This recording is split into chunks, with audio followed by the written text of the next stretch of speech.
come before you today with grateful and humble hearts. Lord, we gather here not because of who we are, but because of who you are. You are the Almighty God, the Creator of heaven and earth, the one who holds all things together. Panginoon, tunay kong dakila ang iyong pangalan. From the rising of the sun to its setting, your name deserves to be praised. There is no one like you, Lord. No one compares to your power, your wisdom, and your love. Father, when you look at the beauty of your creation, the sky above us, the mountains, the oceans, and the breath of life that you give each day, we are reminded of your greatness. Every blessing we experience, every protection we receive, every opportunity we have comes from your gracious hand. From 1 Chronicles 29:11, yours, Lord, is the greatness and the power and the glory and majesty and the splendor, for everything in heaven and earth is yours. Lord, today we simply want to honor you. Hindi kami lumalapit upang humingi muna ng anuman. We come first to recognize your greatness and your glory, because you alone are worthy of our worship. Panginoon, you are the God who never changes. Yesterday, today, and forever, you remain faithful. Even in our weakness, you remain strong. Even in our doubts, your truth stands firm. And Lord, as we worship today, let our hearts remember this truth, that you are great and mighty God, just like the words of this song.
Yes, Lord, how great you truly are.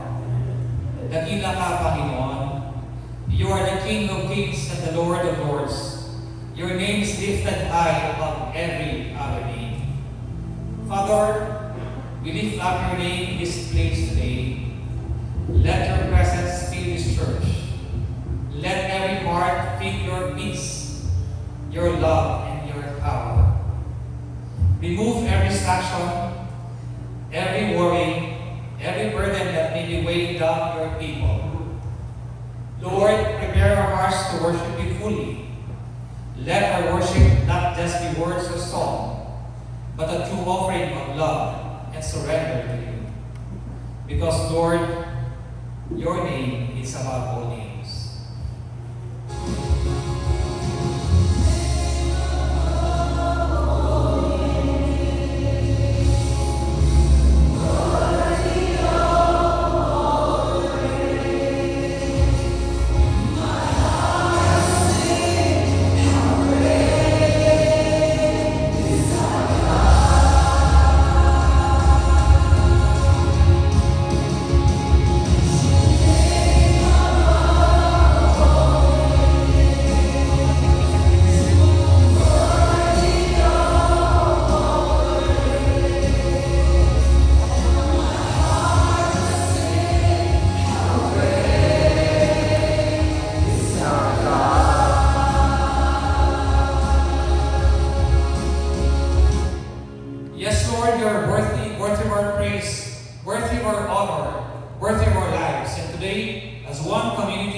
one family in faith, we lift up our voices and declare your greatness as we continue to sing this song. Our greatness to God.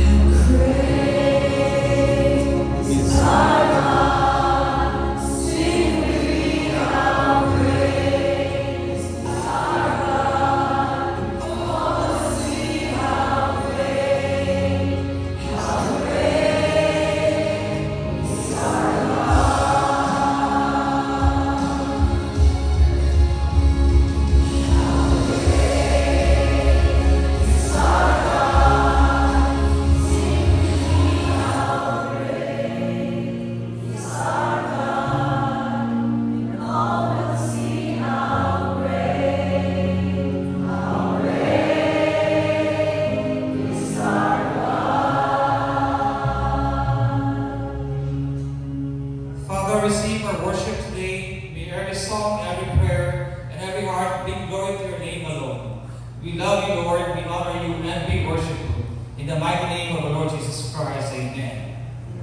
Father, you above all things, above every kingdom, every power, every plan, and every authority.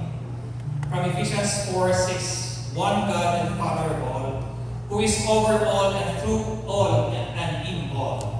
Yet in your love for us, you sent your Son, Jesus Christ, to give his life for our salvation. Today, we remember the sacrifice as we sing above all. Amen.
receive our worship, Panginoon, may our hearts also remember that you are not only great and powerful, but also full of grace and love.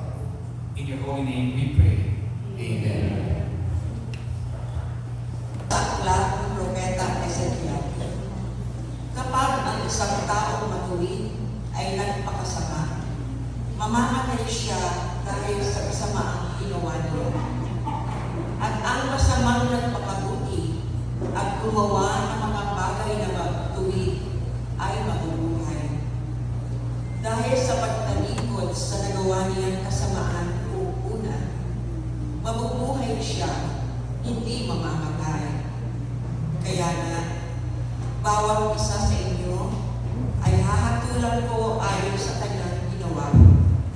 Magsisi nga kayong tumalikod sa inyong kasamaan bago bumaksak sa inyo ang parusa. Lumayo kayo sa inyong kasamaan at magbagong buhay, pagkat di kayo dapat mamatay. Hindi ko gustong mamatay ang sinuman, kaya magpakabuti na kayo upang mabuhay. Ang salita ng Diyos.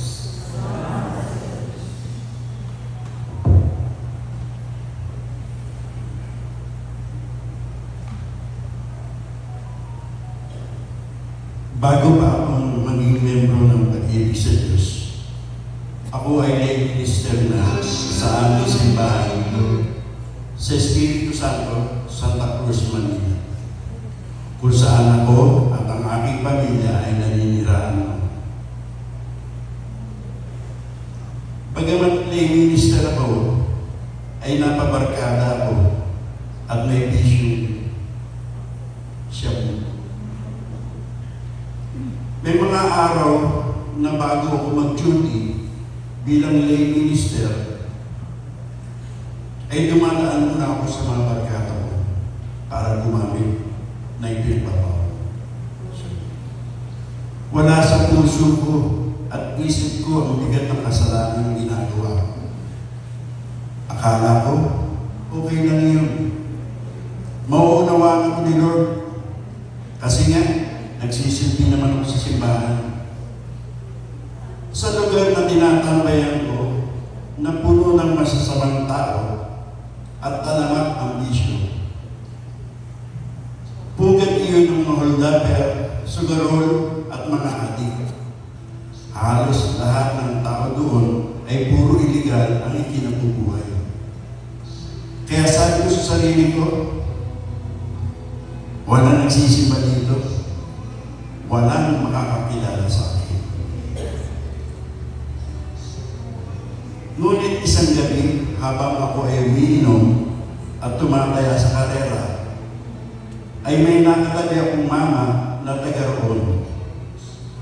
Dahil palabati ako, ay nagkwentuhan kami at tinanong niya ako kung ako raw ba yung nakatira sa di kalayuan sa lugar na iyon. Ang sabi ko naman ay, opo. Sabi niya, nakikita kita sa simbahan ng Espiritu Santo. Diba, lay minister ka? Bagamat nabigla ako, ay umamin na rin ako. Kahit maayos naman ang aking pananamit at kilos, hindi ko pa rin may tatanggi sa kanya kung bakit ako nandoon sa lugar ng pugad ng mga bisyo at masasamang tao. Gaya ng sinabi ko sa sarili ko, akala ko sa ganong klase ng lugar at mga tao ay sigurado kung walang nagsisimbang na ganoon. Pero nagkamali ako. Naggabi iyon, napaisip ako at hindi makatulog. Dahil nakukonsensya ako. Alam ko, malaking kasalanan ang ginagawa ko. Kaya nagdesisyon ako na kailangan itutunan ang hindi maayos na gawain ko. Pero alam niyo ba kung anong ginawa ko? Ano ang naging pasko? Umalis ako sa pagiging lay minister. Nahihiya at nagkonsensya ako sa Panginoong Diyos. Ang isinusubo ko sa mga parishioners bilang lay minister ay katawan ni Kristo. Tapos, nasa ilalim ako ng masamang influensya ng shabu or droga. Mas pinili ko pang ipagpatuloy ang aking bisyo kaysa magsindi sa Panginoon. Sa aking sarili, alam kong mali yung desisyon. Napakalaking kasalanan ang nagawa ko. Mapapatawad pa kaya ako ng ating Panginoon? Patawad, Panginoon, patawad.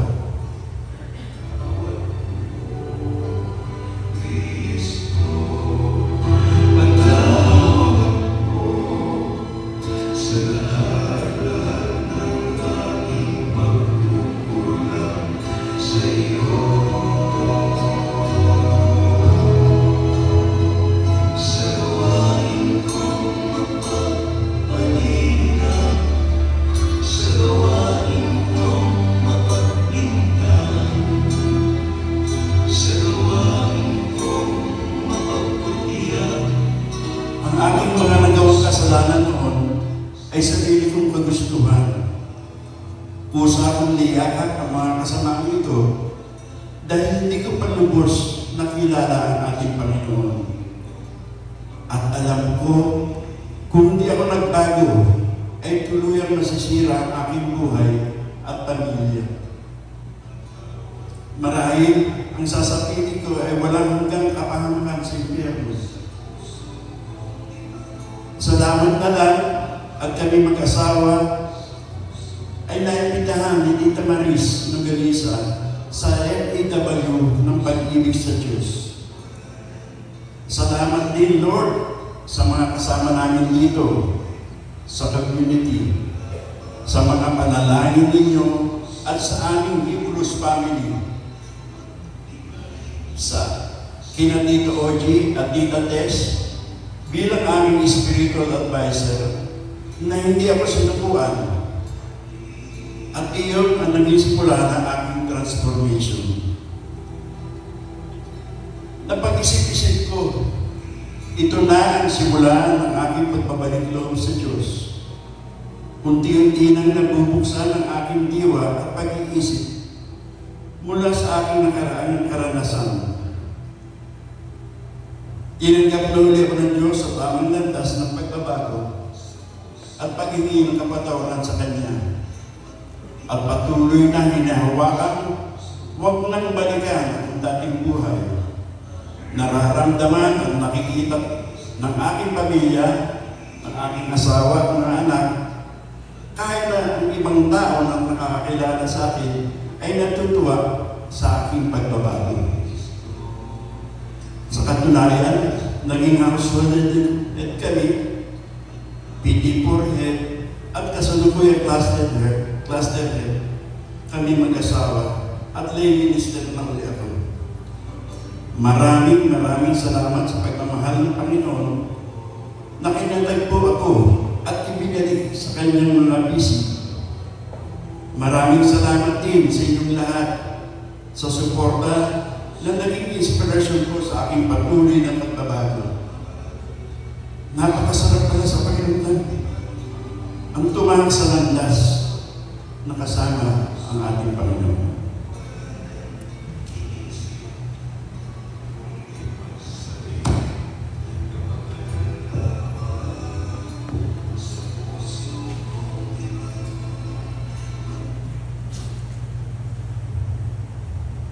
Pwede ko po ba kayo nangyayaan humingi ng tawad sa Diyos? Pero hindi na po kayo tatayo. Tumulan po kayo dahil ng presensya ng Diyos at ako po nagsasabi. Panginoong Jesus, na banal at makapangyarihan sa lahat, hindi po nalilingit sa iyo ang aming mga kahinaan at mga pag-uulan. Lalong-lalo na ang mga aming mga puso at isipan. Mga kasalanan na nagawa namin sa iyo at sa aming mga kapwa. Patawarin po kami sa mga pagkakataon na nababaliwala namin ang iyong kalooban at patuloy na nasusuway ang iyong mga salita at mga kautusan. Patawad po, Panginoon, sa mga pagkakataon na kami ay nagiging makasarili, mapagmataas, at kung minsan ay nagiging mapanghusga sa aming kapwa. Patawad po sa mga salita na lumalabas sa aming mga labi na nakakasakit sa damdamin ng aming kapwa. Patawad po sa mga pagkakataon na mahalay ang aming mga kaisipan. Panginoon, tulungan mo po kami na makapalumbalik sa iyong pag-ibig at matamasa namin ang iyong awa at presensya.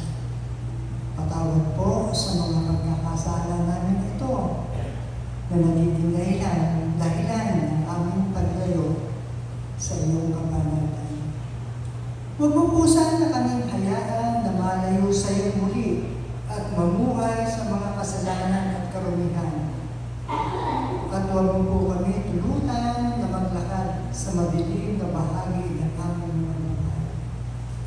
Pagkalooban mo po kami ng pusong malinis, pusong bago, pusong mataba, ay tutugon sa iyong kalooban at mga salita. Pabuhay niyo po kami ayon sa Espiritong Banal na ipinagkaloob sa amin. Sa lahat po ng aming mga pagkakasala, patawad, Panginoon, patawad.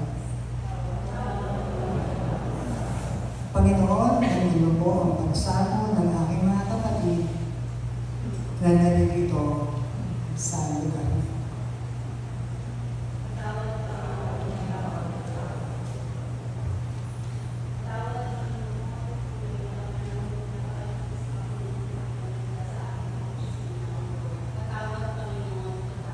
Patawad, Panginoon, patawad.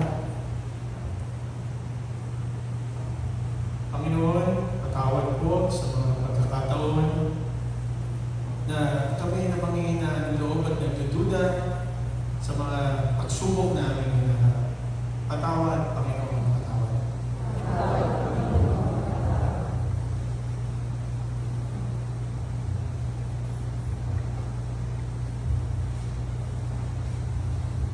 Panginoon, patawad sa minsan sa aking mga pagkukulang. Patawad sa minsan hindi pagtugon sa iyong tawag. Patawad, Panginoon, patawad.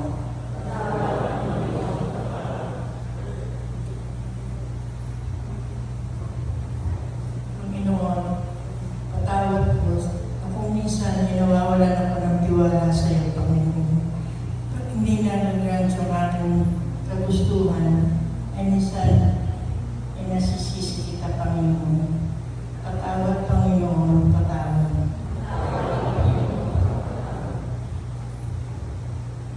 Panginoon, patawarin mo po ako sa mga pagkakamali ko, lalo-lalo na ang galit ko. Minsan ay hindi ko maligid sa mga ako, minsan nung ako ulit. Nakakagawa ako na galit sa kanila dahil sa kapulitan ng Panginoon. Panginoon, patawad. Panginoon, patawad.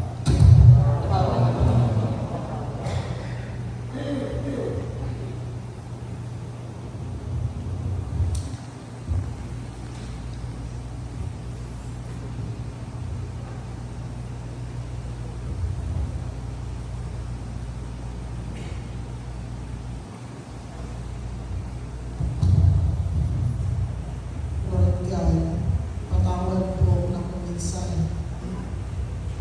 yung kagustuhan ko ang nasusunod po yung inyong kagustuhan, Lord God. Patawad po.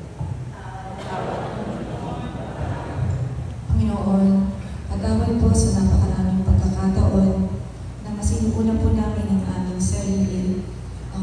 At also, Lord God, patawad po sa mga pagkakataon na masyado po kaming nagiging busy sa mga gawain at maraming pagkakataon na kami nakakalimot sa iyo.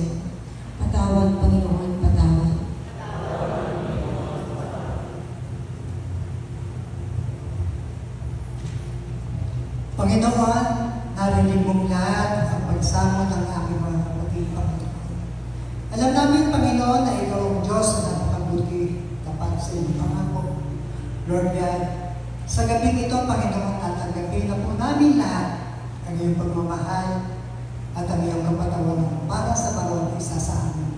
Lord God, ang lahat po na ito ay aming sakot dalangin namin sa banal mong pangalan. Amen.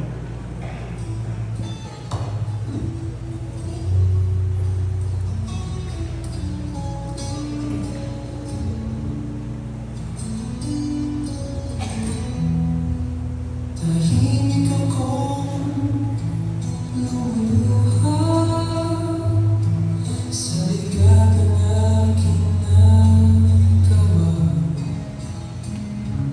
Ngunit ika'y naroon, hindi lumayo. Hinawakan mo ako ng buo. Hindi mo ako tinanong kung bakit. Hindi mo ako sinumatan. Ang sagot mo'y yakap lang, payapa. Pagmamahal walang hanggan. Sa pagpapatawad mo, ako'y pinayaya. Ang kahapon ko'y di mo na ginulitan. Sa pag-ibig mo, ako'y binuhay muli. Sa yakap mo, walang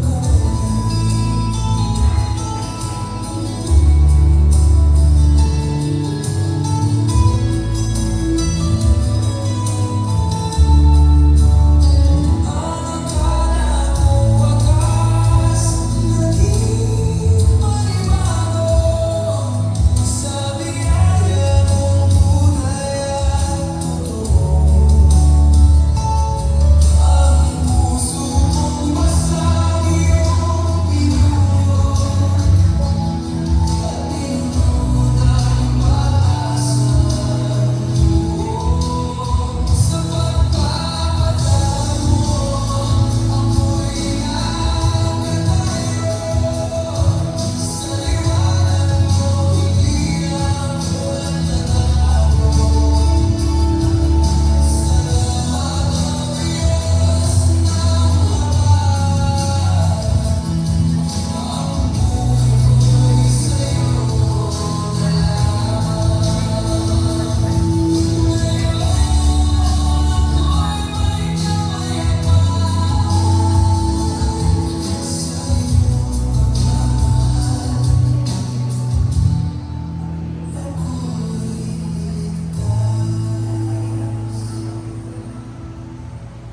Pasasalamat mula sa Filipos 4:4-7.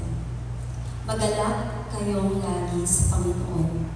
Inuulit ko, magalak kayo. Ipadama ninyo sa lahat ang inyong kabutihang loob. Malapit nang dumating ang Panginoon. Huwag kayong mabalisa tungkol sa anumang bagay. Sa halip, hingin ninyo sa Diyos ang lahat ng inyong kailangan sa pamamagitan ng panalangin may pasasalamat. At ang kapayapaan ng Diyos na hindi kayang maunawaan ng tao ang siyang mag-iingat sa inyong puso at pag-iisip dahil sa inyong pakikipag-isa kay Kristo Jesus. Ang mga salita ng ito ang aming pinangahawakan. Ako po ay nagpapasalamat sa Diyos sa pagkakataon ito na makakapagbahagi ng aming thanksgiving. Hindi lang para sa isang tagumpay, kundi para sa kabutihan ng Diyos sa aming buhay. Noong nagsimula ako mag-review noong December para sa board exam noong nakaraang taon, hindi ko lubos akalain kung gaano kabigat ang dadaanan namin bilang mag-asawa. Maraming pagkakataon na hindi kami nakaka-attend sa mga gawain ng community, hindi dahil ayaw namin, kundi dahil sa bigat ng schedule, pagod, pressure, may mga gabi puno ng takot, may mga araw na puno ng duda. May mga sandaling tinanong ko ang sarili ko kung kakayanin ko pa. Pero may isang bagay na hindi namin kailanman isinandali. Ito ay ang panalangin. Hindi naging perfecto ang aming pananampalataya. Pero pinili namin manalangin kahit pagod, kahit tahimik, kahit umiiyak. Pinili namin magtiwala kahit hindi malinaw ang kinabukasan. January 27, araw ng resulta.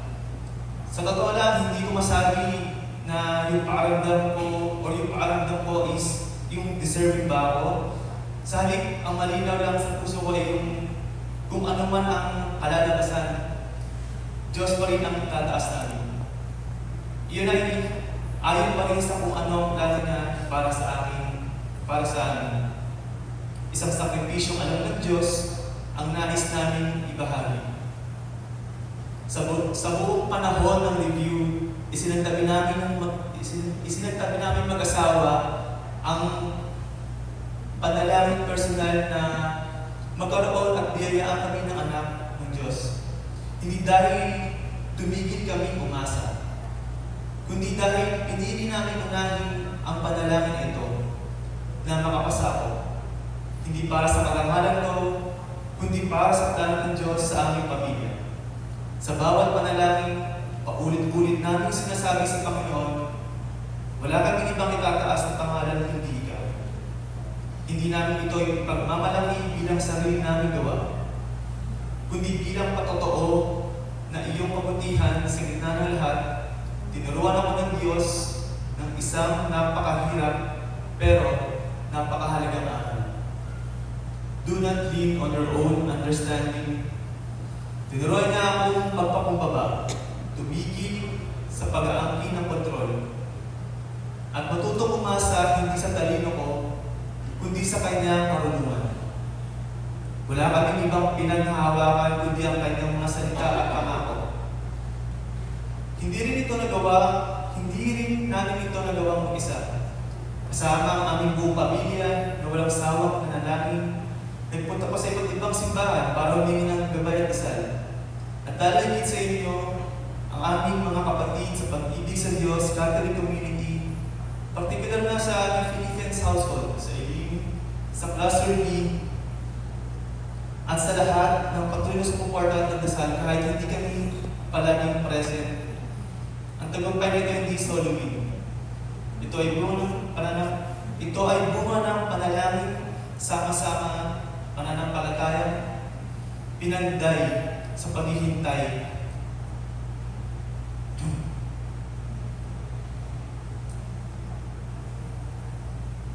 At Diyos na ang kailanman hindi pumaliw.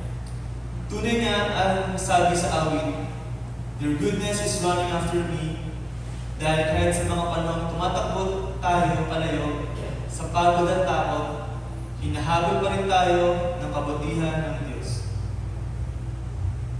Amen. Samahan niyo po kaming manalangin. Tayo po ay magsitayo. Panginoon naming Diyos, maraming salamat po sa iyong kabutihan na hindi nagbabago. Salamat po sa bawat araw ng paghihintay, sa bawat luha, sa bawat panalangin tila walang kasipuruhan, sapagkat doon po ninyo kami hinubog at doon ka po namin natatagpuan. Salamat po dahil kahit hindi namin maramdaman na kami ay karapat-dapat, ipinapakita ninyo na ikaw ay Diyos na nagbibigay ayon sa iyong biyaya at hindi ayon sa aming sariling kakayanan. Ibinabalik po namin sa inyo ang papuri, ang karangalan, at ang lubos-lubos na pasasalamat. Ikaw po ang pinagmumulan ng aming karunungan, ng aming talino, at higit sa lahat ng tunay na pangunawa. Patuloy mo po kaming turuan na magtiwala at magpakumbaba. At huwag umasa sa aming sariling kakayanan. At sa lahat na may manatili kaming tapat na saksi ng iyong kabutihan sa aming pamilya, sa aming community, at sa lahat ng aming gagawin. Muli, Panginoon, maraming salamat sa iyong katapatan at kabutihan. Lahat po ng ito ay iaalay namin sa iyo sa pangalan ni Jesus. Amen. Atin po siyang alayan ng awiting ito. Dahil sabi nga po sa lyrics ng kanta, all my life, all our lives, He has been faithful to us. Habang inaawit po natin ito, atin pong damhin ang bawat linya dahil tunay nga na hindi lamang ito isang awit, kundi ito ay kwento ng ating buhay. Oh, your mercy never fails me. All my days I've been held in your hands. From the moment that I wake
reflection in Psalms 46:10.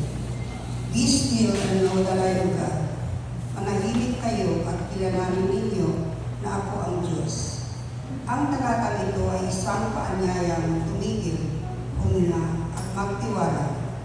Sa gitna ng abala, ingay, pag-aalala, at mga bagay na hindi natin kontrolado, paalala ito mula sa Diyos na hindi natin kailangan akuhin ang lahat. Kapag sinabing be still, hindi lamang ito tungkol sa pagiging tahimik sa katawan, kundi pati sa katahimikan ng puso at isipan. Ang pagiging payapa ay nagbibigay daan upang marinig natin ang boses ng Diyos, ang kanyang paalala, kanyang gabay, at kanyang pangako na hindi niya tayo pababayaan. And know that I am God ay isang hamon na kilalanin kung sino siya. Siya ang Diyos na may kapangyarihan. Siya ang Diyos na may plano para sa atin. Siya ang Diyos na nagmamahal ng walang hanggan. Siya ang Diyos na hindi nagkukulang. Sa panahon ng problema, takot o pagkalito, madalas gusto natin kumilos agad o maghanap ng solusyon. Pero minsan, ang pinagmaganda natin magagawa ay tumigil at magtiwala. Dahil ang Diyos ang gumagawa sa mga bagay na hindi natin nakikita. Ito rin ay paalala na kahit hindi natin kontrolado ang lahat, ang Diyos ay may hawak ng kabuuan ng ating buhay. Ang katahimikan sa kanyang presensya ay hindi pagiging mahina. Ito ay tanda ng matatag na pananampalataya.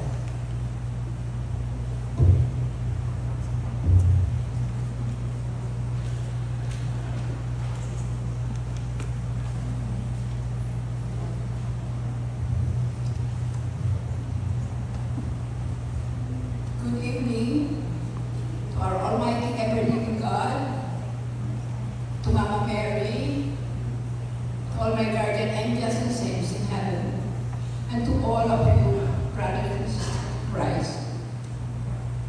Una po sa lahat, nagpupuri po ako at nagpapasalamat sa Diyos for managing my time, talent, and treasure.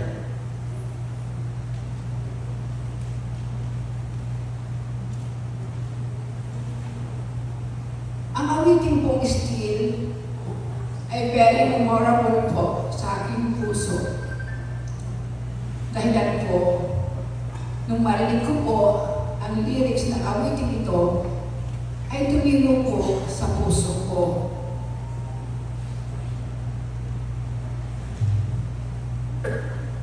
Madali ko pong nakabisa awiting itong still. Madali pong tumimo sa puso ko ang awitin ito. Time po kasi ito nung mawala ang house and lot na pinagkatiwala sa amin ng Diyos. Na pinaghirapan din po ng aking brother husband. Isa pa po, nung mabenta rin yung car niya, at nawala din po yung business niya. Ang business po niya ay sa air conditioning. Dati po kasi siya supervisor ng Copel Incorporated. Ang aking brother husband, din po ang nakayanan ng aking brother husband ang pagsubok na inalaw sa amin ng Diyos. Kaya po nagkasakit siya ng dementia o Alzheimer. Hindi po ganun kadali mag-alaga. Hindi po ganun kadali maging isang caregiver sa taong may Alzheimer. Kasi po, nakakalimot po siya sa kanyang sarili. May time na umaalis po siya na hindi na siya bumabalik. Salamat sa Diyos kasi po, with the grace of God, nakakabalik siya sa amin. Nakarating po siya ng probinsya. Hindi ko po alam paano siya nakarating kasi ang pera niya, alam ko, 500 lang. Nakarating siya ng probinsya, and then tinawag na lang po ng mga pamangkin niya na nandun nga daw po ang papa nila. Alam niyo po, sa totoo lang, hindi nakayanan ng brother husband ko yung problema. Kasi po, hindi, ano tawag na to po, hindi niya nakayanan yung pagsumbong na inalaw sa amin. Sabi ko nga po, mahirap ang wala tayong acceptance sa buhay. Kung siguro kilala niya ang Panginoon, hindi niya magagawang iwanan kami. Ano yung tampo? Siyempre, masakit yun. Dapat hindi niya kami iwanan kasi tayo na ng pagsubok. Dapat lamayan niya kami. Pero ano naman din, pagsubok yun, inalaw ng Diyos. Wala akong dapat sisihin. Hindi ko rin siya dapat sisihin. Kasi, sabi nga pag natulog daw tayo, ang balik, mas marami. So, accepted ko yun, iniwan niya kami.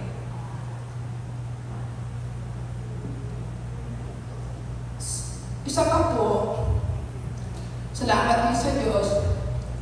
Kasi po, natutunan ko ang mga salitang nalaman ko na tinuro ng Diyos sa akin. Sabi nga po sa 1 Peter 5:7, leave all your worries to God because He cares for you. Ako po, nabubuhay ako sa grasya ng Diyos. Sa Kanya lang po ako nangangapitan. Kasi sabi ko nga po, kung wala siguro ang Diyos, baka di ko rin kakayanin ang problema ko. Kasi hindi ko ganun kadali mag-alaga ako ng may sakit. Isa pa po, sabi ko nga po, I'm still happy and contented in my life. Sabi nga po ni Mother Teresa, solo Diyos basta. God alone suffices. Ang ibig sabihin po nun, maging kontento na ako sa buhay ko. Sapat na ang Diyos sa buhay ko. Sabi nga po sa awaiting skill, matutong manahimik, learn to be silent, and stop complaining. But surrender all my burdens to God and let God take control.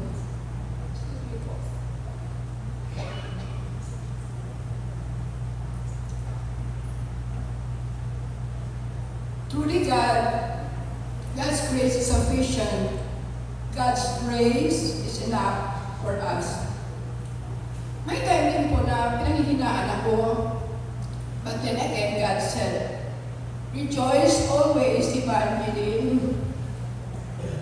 Pray continually, give thanks in our circumstances, for this is God's will for you in Christ Jesus.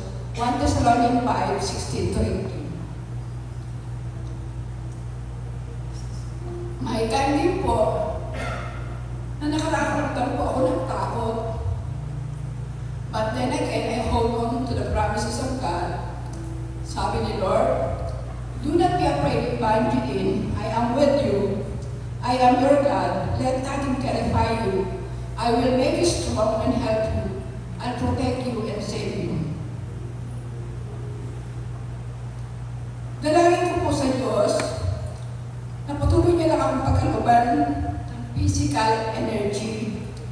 Kailangan ko po ng kalakasan, ng physical na kalakasan. Kasi po, pag ako mahina din po, magkasakit, paano po ako makakapag-alaga sa asawa ko? So sabi ko kay Lord, bigyan niya ako ng physical energy na makapag-alaga ako sa brother husband ko. Kasi kung sa totoo lang po,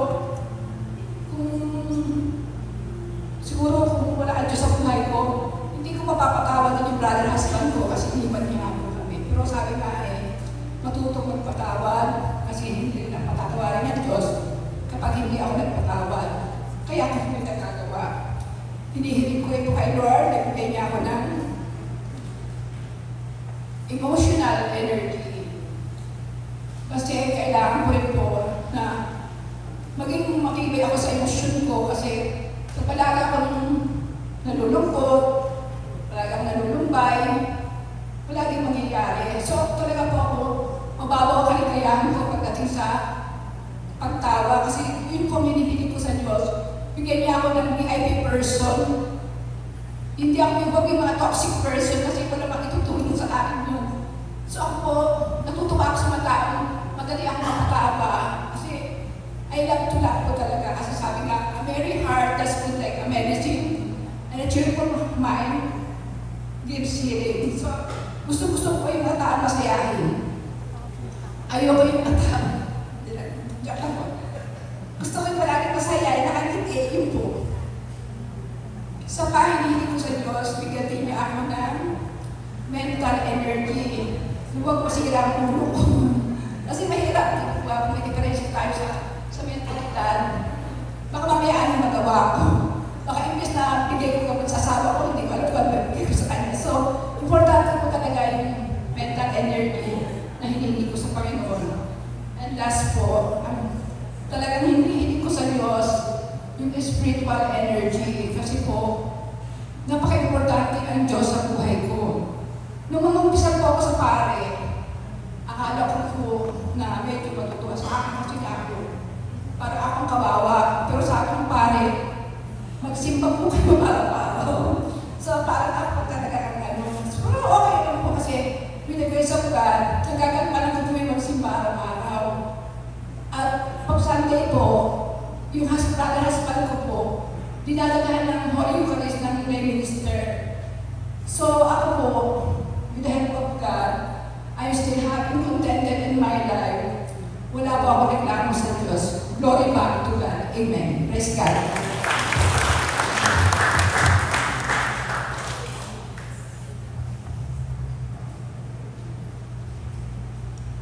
Tayo po tayong lahat. Ama naming Diyos, sa oras na ito, kami po ay lumalapit sa inyo ng may pagpakumbaba at pagtitiwala. Sinasabi mo sa amin na manahimik kayo at kilalanin ninyo na ang Diyos, na ako ang Diyos. Kaya ngayon, pinipili namin huminto, makinig, at ibigay sa inyo ang lahat ng aming alalahanin. Inaanyayahan niya tayong lumapit sa Kanya sa pamamagitan ng panalangin at pagsusumamo. Ibigay natin sa Kanya ang lahat, ang ating mga alalahanin, pangarap, problema, at maging ang mga bagay na hindi natin kung kayang kontrolin.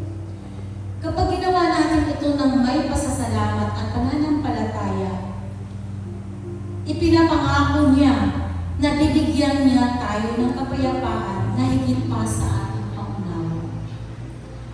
Ang kapayapaan ito ang siyang magbabantay sa ating puso at isipan. Kahit may bagyo sa ating paligid, mananatili tayong matatag dahil alam natin ang Diyos ang may hawak ng ating buhay. Sa oras na ito, ilapit natin sa Panginoon ang lahat ng ating pangangailangan. Magtiwala tayo na Siya ay nakikinig. Siya ay nagmamalasakit at Siya ang magbibigay ng kapayapaan sa ating mga puso. Sa pagkakataong po ito, inaanyayahan ko po ang lahat ng nais na may itaas o hiling sa ating Panginoon. Sa bawat kahilingan, ang ating pong isasagot ay, Lord, hear our prayers. Panginoon, inilalapit namin ang bawat miyembro ng Holy Family Prayer Group, ang kanilang pamilya, ang kanilang mga pangangailangan, at ang kanilang mga pinagdadaanan. Kayo po ang nakakakita ng bawat sakit, bawat takot at bawat tahimik na panalangin na nasa aming mga puso. For this we pray.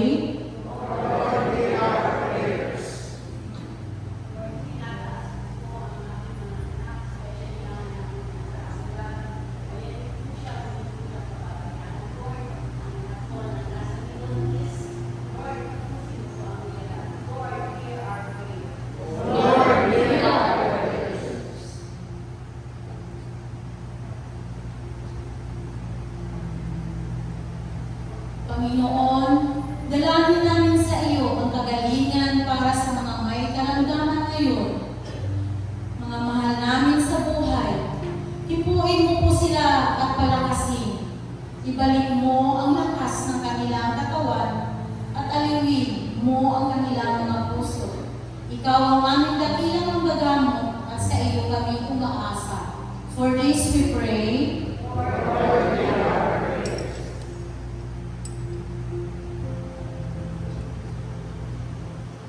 Ipinagpapatiwala din namin sa iyo ang aming mga pangangailangan pinansyal, ang aming kabuhayan, at ang kinabukasan ng aming mga anak at pamilya. Buksan mo ang pintuan ng oportunidad, trabaho at probisyon. Ikaw ang tunay na tagapaglaan at alam namin hindi mo kami pababayaan. For this we pray.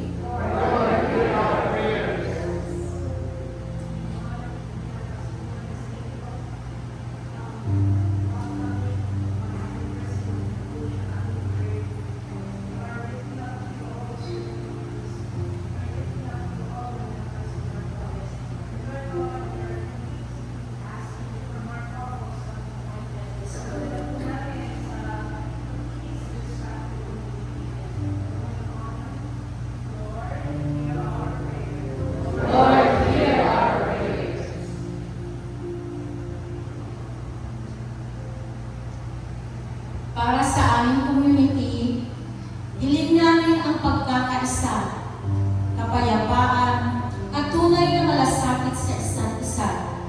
Marami po sa amin ang may mabibigat na pinatasan, mga sugat sa puso, mga suliranin sa aming pamilya, at mga sitwasyong hindi namin kontrolado.